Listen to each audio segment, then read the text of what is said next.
Assalamu alaikum, dear learners. Welcome to you all in online class of Hazil Almiya City College. I am Sheikh Sura Hussain, your English teacher.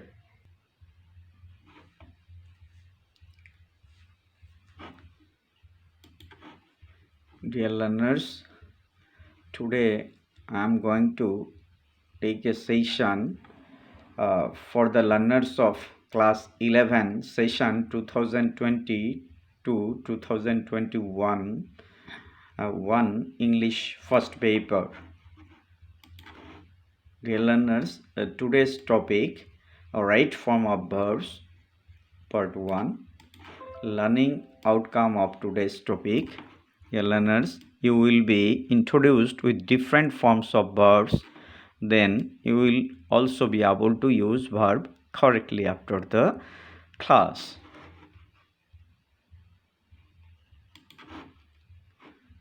Dear learners, now first of all, forms of verbs. Verb has different forms. First of all, forms of finite verb, base form or present form, then past form or V2 form, then past participle form, and then is or yes form,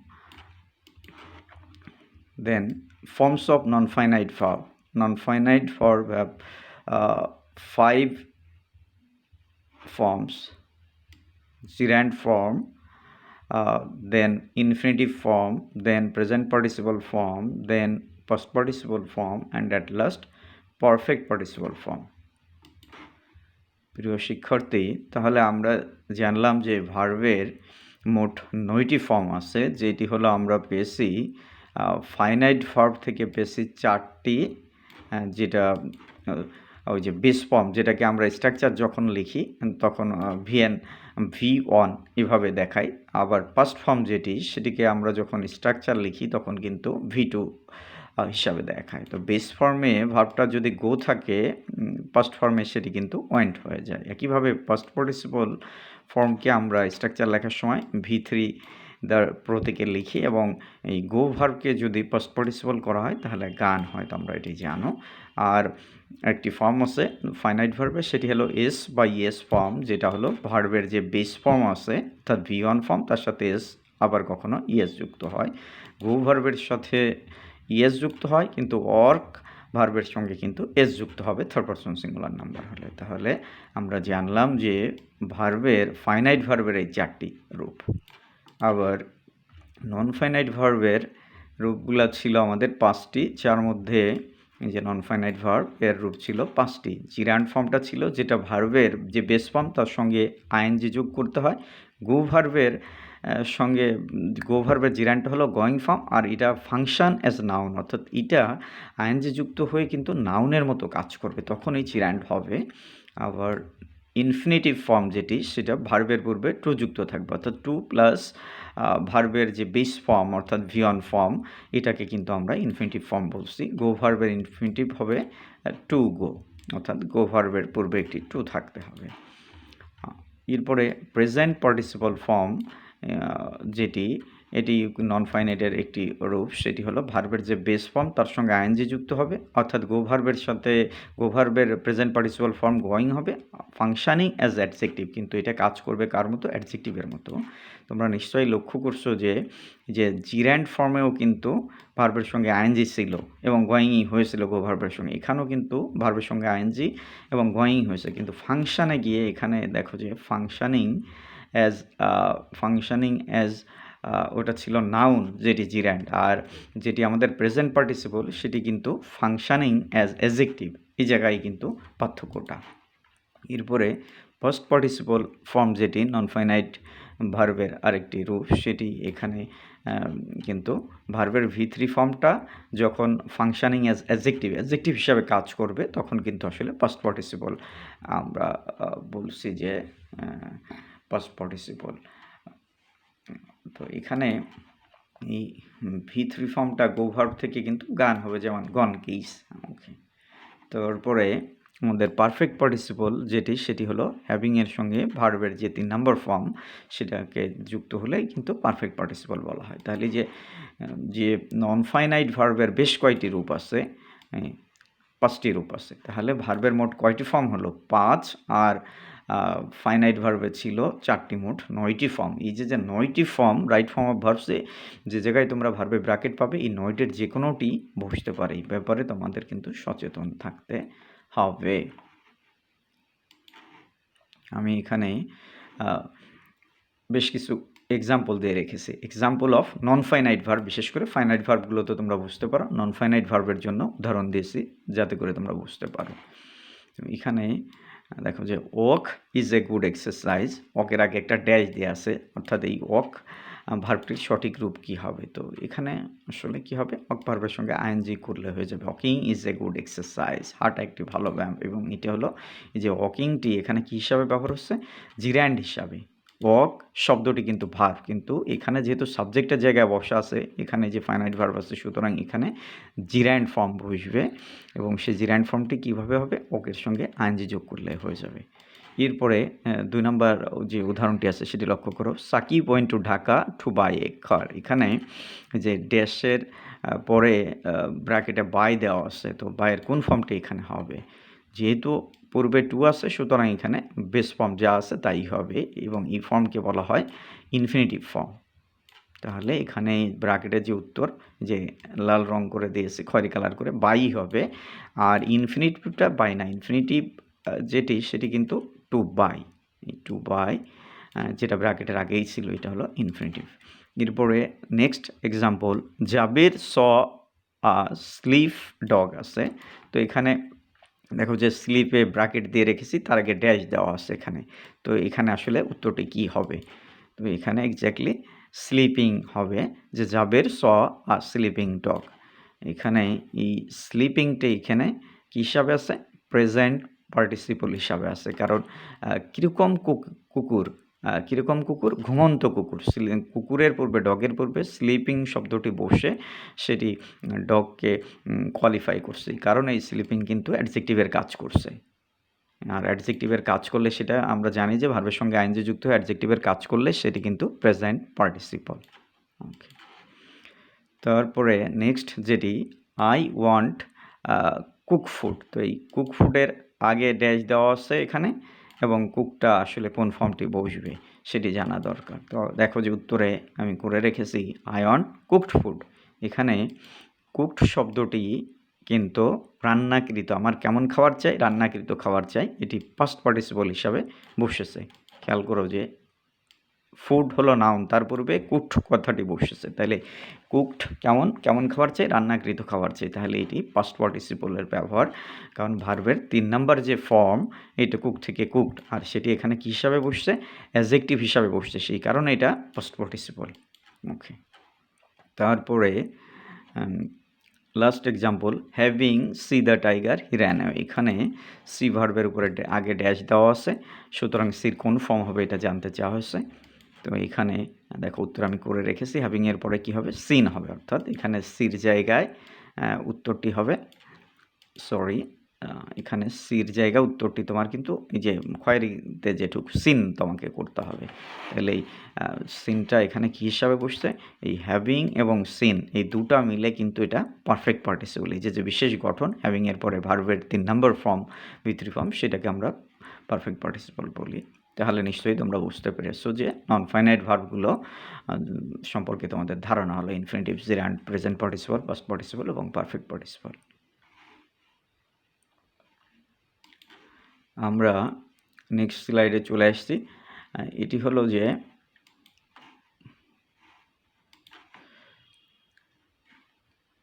basic rules of right form of verbs. আমরা এখন শিখব যে right form of ভার্বসের মূল যে নিয়মগুলো।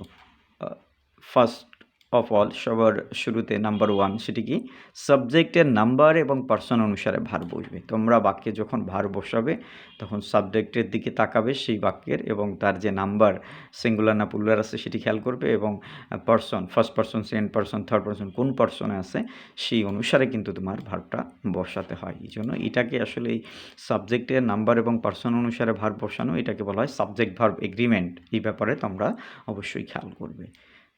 তারপরে যেটি আছে সেটি হলো টেন্স অনুসারে ভার্ব বসবে। তোমরা জানো যে 12টি টেন্স আছে, 12টি স্ট্রাকচার। সেই কোন স্ট্রাকচারের সঙ্গে তোমার বাক্যটি, যেখানে ভার্বটি আছে ড্যাশ দেওয়া হয়েছে, সেখানে কোন স্ট্রাকচারের সঙ্গে মেলে সেই অনুসারে তোমাকে ভার্বটি বসাতে হবে।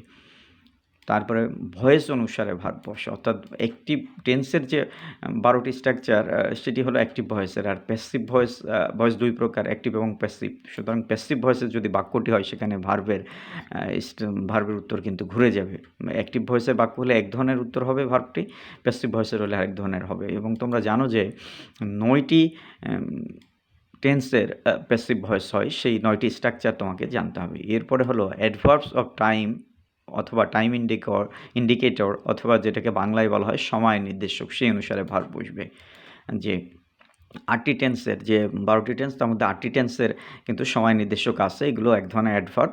সেগুলো যদি বাক্যে উপস্থিত থাকে তাহলে সেই বাক্যটি নির্দিষ্ট টেন্সের হবে, এবং সেই টেন্সের যে ভার্ব স্ট্রাকচার আছে সেটি কিন্তু তোমাকে বসাতে হবে। তারপরে সিকোয়েন্স অফ টেন্স অনুসারে ভার্ব বসে। যে সিকোয়েন্স অফ টেন্স হলো টেন্সের ধারাবাহিকতা, অর্থাৎ বড় বাক্যে যেখানে কমপ্লেক্স এবং কম্পাউন্ড বাক্যে সেখানে প্রিন্সিপাল ক্লোজটি কোন টেন্সে আছে সেই অনুসারে সাবঅর্ডিনেট যে ক্লজ আছে সেই সাবঅর্ডিনেট ক্লজের ভার্বটি বসাতে হয়। পরবর্তীতে আমি আলোচনা করে ব্যাখ্যা করে বোঝাবো। কন্ডিশনাল অনুসারে ভার্ব বসে পরবর্তীতে, যেটি তোমরা জানো যে 0 conditional, first conditional, second conditional, third conditional, এই 4টি কন্ডিশনাল আছে। যেটা ইফযুক্ত বাক্য, অর্থাৎ একটি থাকে ইফ ক্লোজে, আরেকটি থাকে তার পরের ক্লোজ। তো ইফ ক্লোজের কোন টেন্স আছে সেই অনুসারে পরবর্তী ক্লোজের কিন্তু ভার্বটা বসাতে হয়। এই 4টি কন্ডিশনাল সম্পর্কে তোমাদের ধারণা থাকতে হবে। এরপরে কন্ডিশন অনুসারে ভার্ব বসে। বেশ কিছু কন্ডিশন, যেমন বাক্যে যদি লিস্ট শব্দটি থাকে তারপরে ভার্বের আগে শুড বসাতে হয়। প্রিপোজিশন যদি ভার্বের আগে থাকে তাহলে ভার্বের সঙ্গে আইএনজি যুক্ত করতে হয়। আবার যেখানে ভার্বটি আসে সেই বাক্যে যদি তার পূর্বে যদি হয়েল থাকে, হয়েলের পরপর কোনো ভার্ব আসে তার সঙ্গে আইএনজি যুক্ত হয়। এমনিভাবে অসংখ্য কন্ডিশনের ব্যাপার আছে, সেগুলো কিন্তু পরবর্তীতে আমি আলোচনা করে দেবো। সেই অনুসারে কিন্তু ভার্বটি বসবে। তাহলে যে বিষয়গুলো একটি ভার্ব বসানোর সময় তোমাকে লক্ষ্য রাখতে হবে, এরকম আমরা কয়টি বিষয় পেলাম? মোট 7টি বিষয় পেলাম। একটি হলো সাবজেক্টের নাম্বার পার্সন, দ্বিতীয়ত টেন্স অনুসারে, তৃতীয়ত ভয়েস অনুসারে, চতুর্থত সময় নির্দেশক অনুসারে, তারপরে সিকোয়েন্স অফ টেন্স অনুসারে, তারপরে কন্ডিশনাল অনুসারে, এবং শেষে কন্ডিশনগুলো আমাদের লক্ষ্য করতে হবে।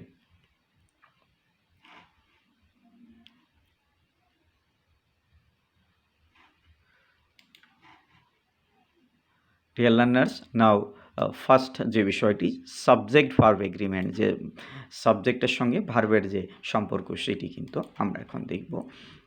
সাবজেক্ট সিঙ্গুলার হলে পরবর্তী ভার্ব সিঙ্গুলার হবে, এবং সাবজেক্ট প্লুরাল হলে তার পরবর্তী যে ভার্ব সেটি প্লুরাল হবে। তাহলে নিয়মটি তোমরা দেখলে যে সাবজেক্ট যদি সিঙ্গুলার হয় ভার্বটি সিঙ্গুলার হবে, সাবজেক্ট প্লুরাল হলে ভার্ব প্লুরাল হবে। এখন আমরা উদাহরণের সাহায্যে দেখব যে সেটি কীভাবে। ফার্স্ট ওয়ান আছে, Jamal and Kamal be two brothers. এখানে দেখো যে বির আগে একটা ড্যাশ দেওয়া আছে, ওখানে উত্তরটি কী হবে। তো এখানে আমি উত্তর করে রেখেছি Jamal and Kamal are two brothers, অর্থাৎ এখানে বি যে জায়গাটা আছে এখানে উত্তরটি রাইট ফর্ম অফ ভার্বসে আর হবে।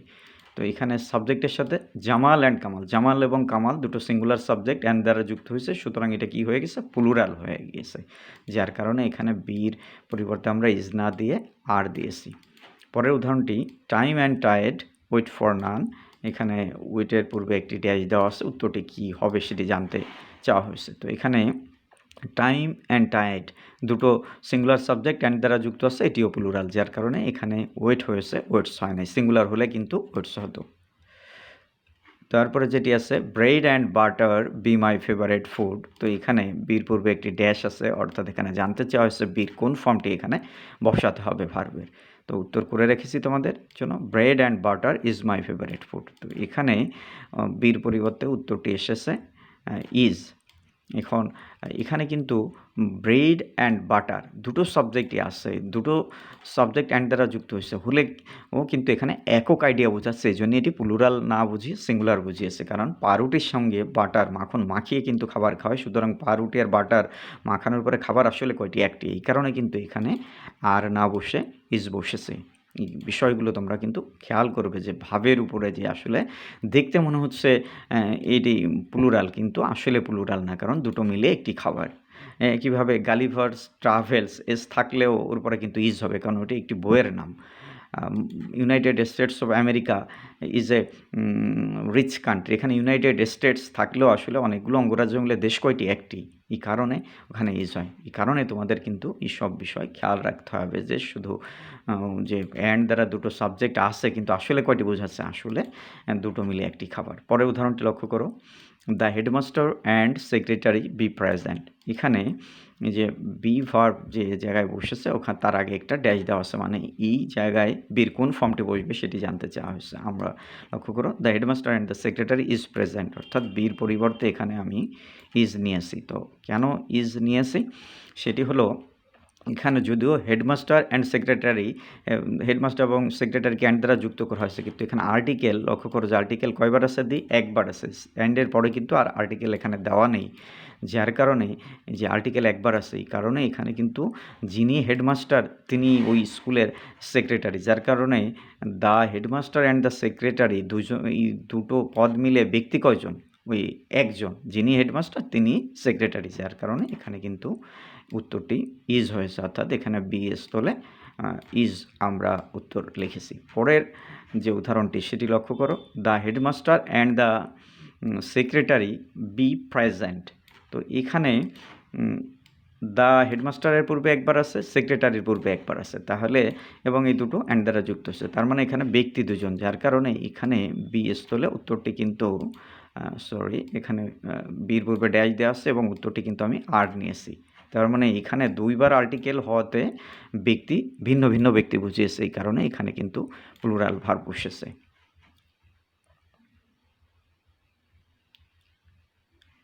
পরের যে উদাহরণটি সেটি লক্ষ্য করো যে the colour of his eyes be blue.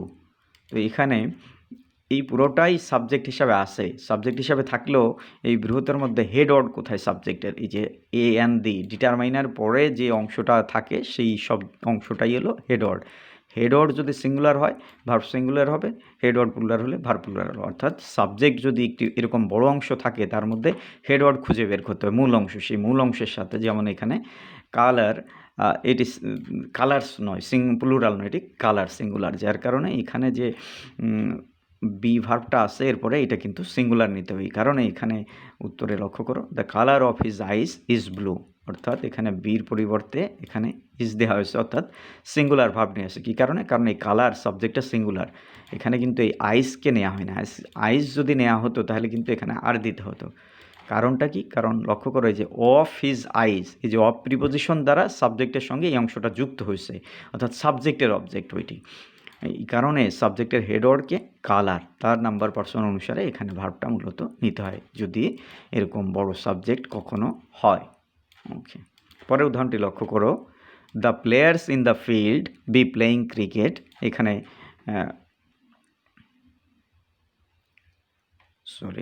For disturbing, এখানে খেয়াল করো যে the players in the field be playing cricket, এখানে প্লেয়ার্সের পরে কিন্তু বি বসেছে, যে বি সাবজেক্টকে প্লেয়ার্স, যে দির পরে যেটি সেটি হলো সাবজেক্টের মূল অংশ, কারণে এখানে কিন্তু প্লুরাল অর্থাৎ আর আমরা নিয়েছি, অর্থাৎ এখানে বি জানতে চাইছে, বির পূর্বে ড্যাশ আছে, যে এখানে কি হবে উত্তরটি, তা আমরা কিন্তু এখানে আর বসিয়েছি। এর কারণটা কি?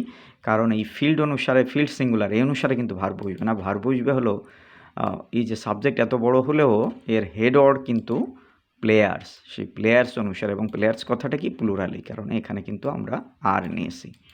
তারপরের যে উদাহরণটি, the jury be divided in their opinion, এখানে জুরি কথাটি এই যে ডিভাইডেডের দিকে খেয়াল করো যে তাদের মতামতের ক্ষেত্রে জুরিরা বিভক্ত হয়ে গিয়েছিল। তো এই যে এরকম বিভক্ত যদি হয়ে যায় সেক্ষেত্রে এটা প্লুরাল বোঝায়, যার কারণে কিন্তু এখানে আর দিয়েছে। অর্থাৎ এই জুরি যে শব্দটি এটি সিঙ্গুলারও বোঝায় প্লুরালও বোঝায়। যখন জুরিরা 4-5 জন মিলে তো একটি জুরি বোর্ড থাকে, তো তারা যদি ভিন্ন মতামত প্রকাশ করে তখন সেটিকে প্লুরাল ধরা, আর তারা যখন একই মতামত আনঅ্যানিমাস প্রকাশ করবে তখন কিন্তু সেটাকে সিঙ্গুলার ধরা হয়। এই কারণেই খেয়াল করো, the jury be divided in their opinion, প্রথম যে বাক্যটি ছিল তার উত্তরে কিন্তু আমরা লিখেছি the jury are divided in their ওপিনিয়নের। কারণটা হলো এখানে ডিভাইডেড শব্দটি থাকার কারণে এটা জুরি শব্দটি নাউন অফ মাল্টিটিউড অর্থাৎ প্লুরাল বুঝিয়েছে, যার কারণে জুরির পরে এখানে আর দিয়েছি। আবার পরের উদাহরণটি the jury be unanimous in its opinion, যে বিচারক মণ্ডলীরা তারা তাদের যে মতামত সেক্ষেত্রে একই মত পোষণ করেছে। তো সেই কারণে এই যে আনঅ্যানিমাস কথাটির জন্য ইনঅ্যানিমাস কথাটির জন্য কিন্তু এখানে এই যে জুরিটা সিঙ্গুলার হয়ে গেছে। জুরি সিঙ্গুলার হয়েছে বলেই এখানে কিন্তু ভার্বটা আমরা ইজ নিয়েছি। তারপরে 2/3 next example 2/3 of the students is or are present today. এইখানে আমি দুটো অপশন দিয়েছি, অর্থাৎ কোন অপশনটি এখানে ভার্ব সঠিক হবে সেটা তোমাকে লিখতে হবে। আমি এখানে অ্যান্সারে কিন্তু আর করে দিয়েছি, তো ব্যাখ্যা দিয়ে বোঝাচ্ছি যে 2/3 1/3 যেটাই হোক এটা মূল বিষয় না। বিষয়টা হলো 2/3 অফ দ্য স্টুডেন্টস, এই যে আমি সবুজ কালি দিয়ে দেখেছি, মূল শব্দটা হলো এখানে স্টুডেন্টস।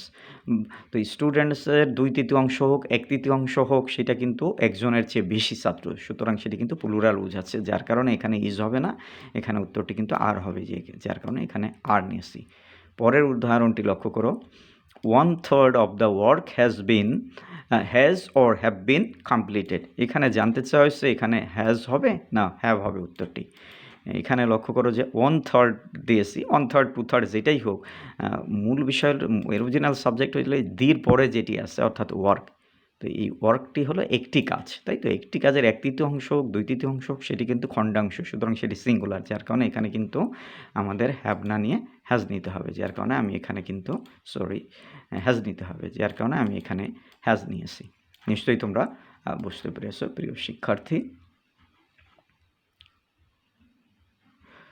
নাও টেন্স স্ট্রাকচার, তাহলে আমাদের 1 নাম্বার যেটি ছিল সাবজেক্ট ভার্ব এগ্রিমেন্ট শেষ করলাম, সাবজেক্টের নাম্বার পার্সন অনুসারে। এখন হলো টেন্স অনুসারে ভার্বটি বসবে। মোট কয়টি টেন্স আছে? 12টি টেন্স আছে। দেখো আমি এখানে দিয়েছি প্রেজেন্ট ইনডিফিনিট টেন্স, দেন প্রেজেন্ট কন্টিনিউয়াস টেন্স, দেন প্রেজেন্ট পারফেক্ট টেন্স, এমনিভাবে শেষ পর্যন্ত কত আছে ফিউচার পারফেক্ট কন্টিনিউয়াস টেন্স, অর্থাৎ 12টি টেন্স। এই 12টি টেন্সের স্ট্রাকচার আমরা দেখব, যে কোন স্ট্রাকচারে তোমার যে বাক্যটি তুমি পেয়েছো ভার্ব বসানোর জন্য কোন স্ট্রাকচারের সঙ্গে মিলে সেই অনুসারে তোমার ভার্বটি বসাতে হবে। তো প্রথমেই প্রেজেন্ট ইনডিফিনিট টেন্স, সেটি সাবজেক্ট ভার্বের প্রেজেন্ট ফর্ম, তারপরে অবজেক্ট অথবা এক্সটেনশন। বাক্যে অবজেক্ট থাকে, অনেক সময় অবজেক্টের বাইরে অতিরিক্ত কিছু থাকে, সেই জন্য বোঝানো। আর এইভাবে কিন্তু সাংকেতিক ভাষায় স্ট্রাকচার লেখানো হয়। সাবজেক্টের জন্য এস, ভার্বের বেস ফর্মের জন্য ভিয়ং, অবজেক্টের জন্য ও, ইত্যাদি। এরপরে দেখো যে প্রেজেন্ট কন্টিনিউয়াস টেন্সের স্ট্রাকচার কিন্তু এরকম হবে, সাবজেক্ট, তারপরে অ্যাম অথবা ইজ অথবা আর, এবং তারপরে ভার্বের সঙ্গে আইএনজি হবে। তারপরে প্রেজেন্ট পারফেক্ট টেন্সের ক্ষেত্রে প্রেজেন্ট পারফেক্ট টেন্সের জন্য কিন্তু সাবজেক্ট হ্যাভ অথবা হ্যাজ, এবং তারপরে ভার্বের 3 নাম্বার V3 ফর্ম। তো একইভাবে প্রেজেন্ট পারফেক্ট কন্টিনিউয়াস টেন্সের জন্য সাবজেক্ট, তারপরে হ্যাভ বিন অথবা হ্যাজ বিন, তারপরে ভার্বের সঙ্গে আইএনজি যুক্ত হবে। একইভাবে পাস্ট ইনডিফিনিট টেন্সের স্ট্রাকচার হবে সাবজেক্ট, তারপরে V2 অর্থাৎ ভার্বের 2 নাম্বার যে ফর্ম সেটি, তারপরে অবজেক্ট বসবে, তারপরে পাস্ট কন্টিনিউয়াস টেন্সের জন্য সাবজেক্ট, তারপরে ওয়াজ অথবা ওয়ার, তারপরে ভার্বের সঙ্গে আইএনজি যুক্ত হবে। একইভাবে পাস্ট পারফেক্ট টেন্সের জন্য তোমরা জানো যে সাবজেক্ট, তারপরে অক্সিলারি ভার্ব হিসাবে হ্যাড বসে, তারপরে ভার্বের 3 নাম্বার ফর্ম অর্থাৎ V3 বসে। একইভাবে পাস্ট পারফেক্ট কন্টিনিউয়াস টেন্সে সাবজেক্ট হ্যাড বিন থাকে অক্সিলারি ভার্ব, তারপরে ভার্বের সাথে আইএনজি হয়। একইভাবে ফিউচার ইনডিফিনিট টেন্সে কিন্তু আমাদের ফিউচার ইনডিফিনিট টেন্সে সাবজেক্ট, তারপরে ভার্বের পরে সাবজেক্টের পরে শ্যাল অথবা উইল অক্সিলারি ভার্ব থাকে, এবং তারপরে ভার্বের বেস ফর্ম অর্থাৎ ভিয়ন ফর্ম বসবে। একইভাবে ফিউচার কন্টিনিউয়াস টেন্সে সাবজেক্ট, তারপরে শ্যাল বি অথবা উইল বি বসবে, তারপরে ভার্বের সঙ্গে এনজি যুক্ত হবে। ফিউচার পারফেক্ট টেন্সের জন্য সাবজেক্ট বসবে, তারপরে অক্সিলারি ভার্ব হিসাবে শ্যাল হ্যাভ অথবা উইল হ্যাভ বসবে এবং তারপরে V3 ফর্ম বসবে ভার্বের।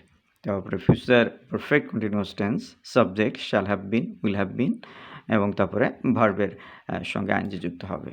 তো প্রিয় শিক্ষার্থী, তোমরা নিশ্চয়ই লক্ষ্য করেছো যে বাক্যটি যদি তোমার কাছে মনে হয় প্রেজেন্ট ইনডিফিনিট টেন্সের আছে, তাহলে যে ভার্ব ফর্মটি তোমাকে ভার্বের বেস ফর্মটি বসাতে হবে। আবার তোমার কাছে মনে হয় যদি যে বাক্যটি তুমি কাজ করছো সেটি প্রেজেন্ট কন্টিনিউয়াস টেন্সের, তাহলে ভার্বটি অ্যাম, ইজ, আর যেটা তোমার ওখানে খাটে সাবজেক্টের নাম্বার পার্সন সেটা মিলিয়ে তারপরে ভার্বের সঙ্গে এনজি দিতে হবে। আবার যে ভার্বটি তুমি বসাবে তার পূর্বে অ্যাম, ইজ, আর অক্সিলারি ভার্ব হিসাবে দেওয়া আছে, তারপরে ব্র্যাকেট আছে, তাহলে তোমাকে কিন্তু ভার্বের সঙ্গে আইএনজি যোগ করে দিতে হবে সেই জায়গায়, বাক্যটি যদি অ্যাক্টিভ ভয়েসের হয়। আবার হ্যাভেজের পরে যদি ভার্বে ব্র্যাকেট থাকে, তুমি সেখানে ভার্বের V3 ফর্মটি বসিয়ে দিবে, অর্থাৎ পাস্ট পার্টিসিপল ফর্ম। একইভাবে হ্যাভ বিন বা হ্যাজ বিনের পরে যদি ভার্বে ব্র্যাকেট পাও আর বাক্যটি যদি অ্যাক্টিভ ভয়েসের হয়, ভার্বের সাথে আইএনজি দিবে। আবার তোমার যদি মনে হয় যে বাক্যটি দিয়েছে সেটি পাস্ট ইনডিফিনিট টেন্সের, তাহলে কিন্তু সেখানে ভার্বের V2 ফর্মটি তুমি রাখবে। আবার তোমাকে রাইট ফর্ম ভার্বসে তুমি যে বাক্যটি পেয়েছো সেখানে ওয়াজ ওয়ারের পরে ভার্বে ব্র্যাকেট দেওয়া আছে, তাহলে অ্যাক্টিভ ভয়েস যদি বোঝো ভার্বের সঙ্গে আইএনজি যুক্ত করবে। আবার তুমি যদি মনে করো বাক্যটি পাস্ট কন্টিনিউয়াসের আর তোমার ভার্বের ওখানে ব্র্যাকেট দেওয়া আছে, তাহলে ওয়াজ ওয়ারের যেটি খাটে সেটি বসিয়ে তারপর ভার্বের সঙ্গে আইএনজি যোগ করবে। একইভাবে এখানে দেখো যে হ্যাডের পরে যদি ভার্বে ব্র্যাকেট দেওয়া থাকে, ভার্বের V3 তোমাকে বসাতে হবে। একইভাবে এখানে শ্যাল উইলের পরে যদি ভার্বে ব্র্যাকেট দেওয়া থাকে, তুমি ভার্বের V1 ফর্ম বসাবে, সহজেই বোঝা যাচ্ছে। আবার শ্যাল বি বা উইল বি এরপরে যদি ভার্বে ব্র্যাকেট থাকে, তাহলে ভার্বের সাথে আইএনজি দিবে। অথবা তুমি যদি মনে করো ফিউচার কন্টিনিউয়াসের বাক্য, তাহলে শ্যাল বি, উইল বি যেটা বসে ওখানে সাবজেক্টের নাম্বার পার্সন অনুসারে সেটি বসিয়ে ভার্বের সঙ্গে আইএনজি যোগ করে এভাবে উত্তরটি তোমার করতে হবে। একইভাবে এখানে শ্যাল হ্যাভ বা উইল হ্যাভের পরে যদি ভার্বে ব্র্যাকেট পাও, উত্তরটি কিন্তু V3 হবে। অথবা তোমার কাছে মনে হয়েছে ফিউচার পারফেক্ট টেন্সের বাক্যটি আছে এবং ভার্বে বেস ফর্ম রেখে ব্র্যাকেট দেওয়া আছে, তাহলে শ্যাল হ্যাভ বা উইল হ্যাভ নিবে, তারপরে ভার্বের V3 ফর্ম নিবে।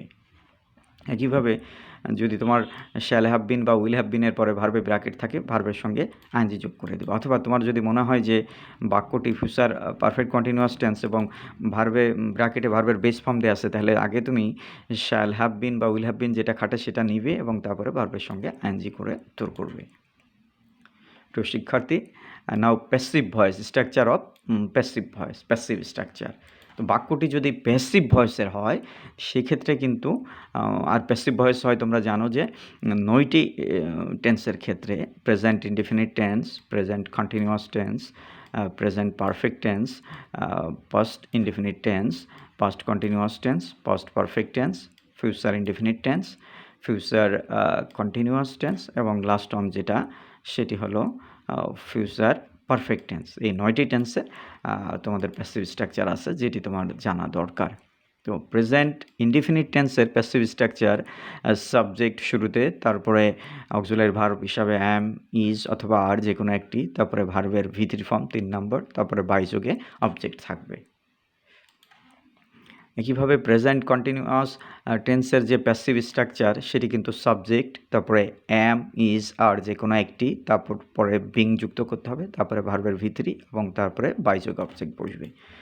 তো নিশ্চয়ই প্রিয় শিক্ষার্থী লক্ষ্য করছো যে অ্যাম, ইজ, আর এর পরে অ্যাক্টিভ ভয়েসের বাক্য থাকলে, ভার্ব থাকলে আমরা ভার্বের সঙ্গে আইএনজি যোগ করছিলাম। এখানে কিন্তু প্যাসিভ ভয়েসের হলে বাক্য কী করতে হবে, অ্যাম, ইজ, আর এর পরে V3 যোগ, ভার্বের 3 নম্বর ফর্ম দিতে হবে। আর যদি অ্যাম, ইজ, আর এর পরে ভার্বে ব্র্যাকেট দেওয়া থাকে, প্যাসিভ ভয়েসে দুটো উত্তর হতে পারে। একটি হলো V3 আর অথবা বিং প্লাস V3, যেটা এই যে প্রেজেন্ট কন্টিনিউয়াস টেন্সের যে স্ট্রাকচার প্যাসিভ ভয়েসের সাবজেক্ট অ্যাম অথবা ইজ অথবা আর, তারপরে বিং, তারপরে V3, তারপরে বাই, তারপরে অবজেক্ট। দেখো যে অ্যাম, ইজ, আর, অ্যাম, ইজ, আর এরপরে ভার্বে যদি ব্র্যাকেট দেওয়া থাকে বেস ফর্ম লেখে, তাহলে এখানে কিন্তু V3 ফর্ম। আর এই কন্ডিশনে অর্থাৎ প্রেজেন্ট কন্টিনিউয়াস টেন্সের প্যাসিভ আসলে কিন্তু উত্তরটা বিং প্লাস V3। আর যদি ওটা অ্যাক্টিভ ভয়েসের বাক্য হতো, তাহলে কিন্তু অ্যাম, ইজ, আর এর পরে যদি ভার্বে ব্র্যাকেট আসতো, তাহলে এখানে ভার্বের সঙ্গে আইএনজি উত্তর হতো।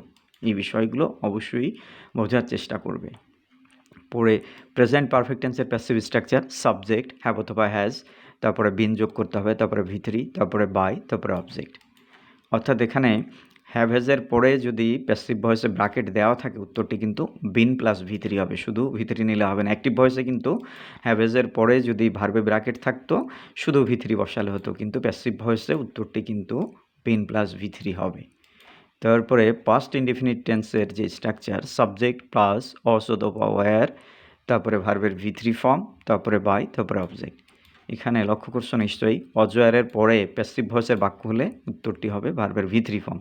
অ্যাক্টিভ ভয়েসে কিন্তু এরকম অজয়ারের পরে যদি ভার্ব থাকতো এখানে কিন্তু ভার্বের সঙ্গে কী হতো, আইএনজি হতো, কিন্তু প্যাসিভে কী হচ্ছে, ভি3 ফর্ম। একইভাবে পাস্ট কন্টিনিউয়াস টেন্সে সাবজেক্ট ওয়াজ বা ওয়্যার বিং প্লাস ভি3 প্লাস বাই প্লাস অবজেক্ট। এখানে ওয়াজ ওয়্যারের পরে প্যাসিভ ভয়েসে ব্র্যাকেট থাকলে কিন্তু তোমাকে বিং প্লাস ভি3 নিতে হচ্ছে, কিন্তু প্যাসিভ ভয়েস অ্যাক্টিভ ভয়েসে কিন্তু ওয়াজ ওয়্যারের পরে ব্র্যাকেট থাকলে ভার্বের সাথে এখানে কি করতে, ভার্বের সাথে শুধু আইএনজি দিতে, ওখানে কিন্তু এই বিং প্লাস ভি3 দেওয়ার প্রয়োজন হতো না। আবার এখানেও খেয়াল করছো অজয়ের পরে ব্র্যাকেট দিলে যদি পাস্ট ইনডিফিনিটের বাক্য হয় তাহলে উত্তরটি কিন্তু ভি3, আর যদি বাক্যটি অজয়ের পরে যদি ভার্বে ব্র্যাকেট দেয় আর বাক্যটি যদি এখানে পাস্ট কন্টিনিউয়াসের তোমার কাছে মনে হয় তাহলে কিন্তু উত্তরটি বিং প্লাস ভি3। ওকে, তারপরে first perfect tense subject plus had plus been plus ভি3 প্লাস বাই প্লাস অবজেক্ট, এটি হলো প্যাসিভ স্ট্রাকচার ছিল। সুতরাং পাস্ট পারফেক্ট টেন্সে হ্যাডের পরে যদি তোমার ব্র্যাকেট থাকে, হ্যাডের পরে যে পাস্ট পারফেক্ট টেন্সে তুমি হ্যাডের পরে একটি ভার্বে ব্র্যাকেট দেওয়া থাকলো, বেস ফর্ম দেওয়া থাকলো, তাহলে সেখানে উত্তরটি কী হবে, বিন প্লাস ভি3। আর অ্যাক্টিভ ভয়েস হলে কী হতো, এখানে হ্যাডের পরে শুধু ভি3 দিতে হতো। Future indefinite tense subject plus shall be অথবা উইল বি, তারপরে ভি3, তারপরে বাই, তারপরে অবজেক্ট। এখানে খেয়াল করো যে বাক্যটি যদি এই যে শ্যাল বি অথবা উইল বির পরে যদি তোমার ভার্বে ব্র্যাকেট থাকে এখানে উত্তর কী হচ্ছে, ভি3। কখন, যখন বাক্যটি প্যাসিভ ভয়েসের। আর যদি অ্যাক্টিভ ভয়েসের হতো শ্যাল বি বা উইল বির পরে কী ছিল, ভার্বের সঙ্গে কিন্তু আইএনজি যুক্ত হতো। পরের উদাহরণটি, পরের যে স্ট্রাকচারটি future continuous tense subject plus shall be অথবা will be plus being plus ভি3 প্লাস অবজেক্ট। এখানে লক্ষ্য করো যে শ্যাল বি অথবা উইল বির পরে যদি ভার্বে ব্র্যাকেট দেওয়া থাকে প্যাসিভ ভয়েসের উত্তরটি কী হচ্ছে, বিং প্লাস ভি3, কিন্তু অ্যাক্টিভ ভয়েস হলে কিন্তু এই শ্যাল বি বা উইল বির পরে দেখবা যে টেন্সে কী ছিল, এই জায়গাটা বিং প্লাস ভি3 হতো না, অ্যাক্টিভ ভয়েস হলে এখানে কিন্তু ভার্বের সাথে শুধু আইএনজি দিলে হতো। আরেকটা বিষয় খেয়াল করো, এখানে ফিউচার ইনডিফিনিট এবং কন্টিনিউয়াসে দেখো যে শ্যাল বি বা উইল বির পরে যদি প্যাসিভ ভয়েস হয় এই জায়গায় যদি ফিউচার ইনডিফিনিট হয় ভি3 হচ্ছে, যদি ফিউচার কন্টিনিউয়াস টেন্স আসে শ্যাল বি উইল বির পরে কী হচ্ছে, উত্তরটি কিন্তু তোমাকে বিং প্লাস ভি3 দিতে হচ্ছে। এরপরে আসো ফিউচার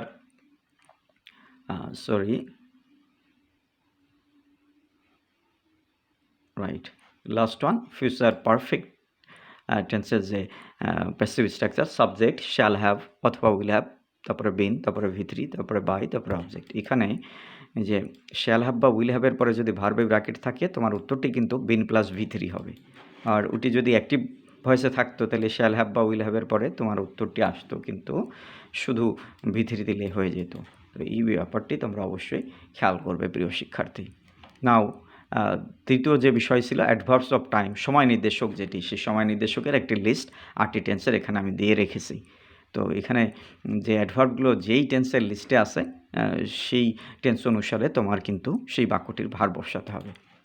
প্রেজেন্ট ইনডিফিনিট টেন্সের লিস্টে কী কী আছে, এখানে আছে daily, everyday, sometimes, often, normally, usually, occasionally, regularly etcetera ইত্যাদি যদি থাকে তাহলে কোনো বাক্যে যদি এই ডেইলি থেকে রেগুলারলি এর যে কোনোটি থাকে তাহলে সেই বাক্যের যে ভার সেটা প্রেজেন্ট ইনডিফিনিট টেন্সে কিন্তু তোমাকে লিখতে হবে। একইভাবে প্রেজেন্ট কন্টিনিউয়াস টেন্সের সময় নির্দেশক যেটি আছে now, at this time, at this moment, at present ইত্যাদি।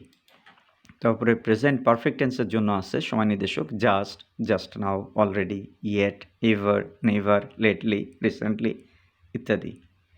তারপরে আমরা পাবো প্রেজেন্ট পারফেক্ট কন্টিনিউয়াস টেন্সের জন্য সিন্স অথবা ফর।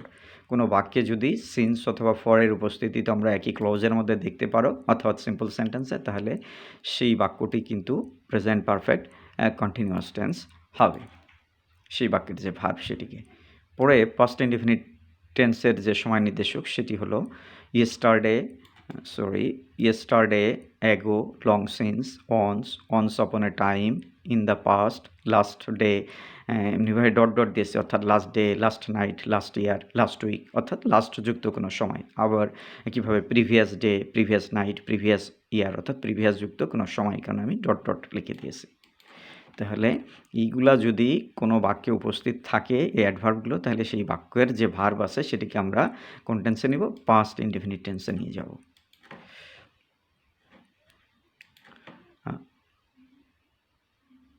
তারপরে যেটি হলো পাস্ট কন্টিনিউয়াস টেন্সের যে সময় নির্দেশক, then, at that time, at that moment ইত্যাদি। তো অর্থাৎ এই যে অ্যাডভার্বগুলো আছে এগুলো কোনো বাক্যে উপস্থিত থাকলে সেই বাক্যের ভার্বকে আমরা পাস্ট কন্টিনিউয়াস টেন্সে নিয়ে যাব। একইভাবে পাস্ট পারফেক্ট টেন্সের যে সময় নির্দেশক সেটি হলো আফটার এবং বিফোর। অর্থাৎ কোনো বাক্যে যদি আফটার অথবা বিফোর আমরা দেখতে পাই তাহলে সেই বাক্যের যে ভার্ব সেটিকে পাস্ট পারফেক্ট স্ট্রাকচারে নিয়ে যাব। জানো যে আফটারের পরে পাস্ট পারফেক্ট টেন্স হবে এবং বিফোরের পূর্বে যে অংশ থাকবে সেই অংশে কিন্তু পাস্ট পারফেক্ট টেন্স হবে এবং অন্য যে অংশ সেটি পাস্ট ইনডেফিনিট হয়, তোমরা সেটি জানো। পরে যেটি আছে লাস্ট ওয়ান, ফিউচার ইনডেফিনিট টেন্সের সময় নির্দেশক tomorrow, in future, next day, dot dot মানে next day, next week, next night, next morning etcetera. আবার following day, following week, following year ইত্যাদি। তাহলে এই যে অ্যাডভার্বগুলো এগুলো যদি কোনো বাক্য উপস্থিত থাকে তার ভার্ব হবে ফিউচার ইনডেফিনিট টেন্সের। তাহলে তোমরা লক্ষ্য করছো যে পাস্ট পারফেক্ট টেন্সের পরে পাস্ট পারফেক্ট কন্টিনিউয়াস টেন্সের কোনো সময় নির্দেশক নাই এবং ফিউচার ইনডেফিনিটে শুধুমাত্র সময় নির্দেশক আছে। ফিউচার টেন্সের অন্যান্য যে উপবিভাগ আছে continuous, perfect, future perfect continuous, সেখানে কিন্তু সময় নির্দেশক নেই। Now fill in the following gaps with correct form of verbs. এখানে তোমাদের জন্য কিছু ব্ল্যাঙ্কস দিয়ে রেখেছি যেটা এই সময় নির্দেশকগুলো দিয়ে এই সময় নির্দেশক অনুসারে টেন্সটা কীভাবে তোমরা ধরতে পারো কিনা সেই অনুসারে লক্ষ্য করো। A good boy prepare his lessons regularly. তো এই বাক্যে কিন্তু রেগুলার আছে, রেগুলারলি থাকলে কোন টেন্স হয়? সময় নির্দেশক হতে প্রেজেন্ট ইনডেফিনিট। আমরা একটু দেখে আসি যে রেগুলারলি শব্দটি কোথায় আছে। এই যে রেগুলারলি শব্দটি কোথায় আছে? প্রেজেন্ট ইনডেফিনিটের লিস্টে। সুতরাং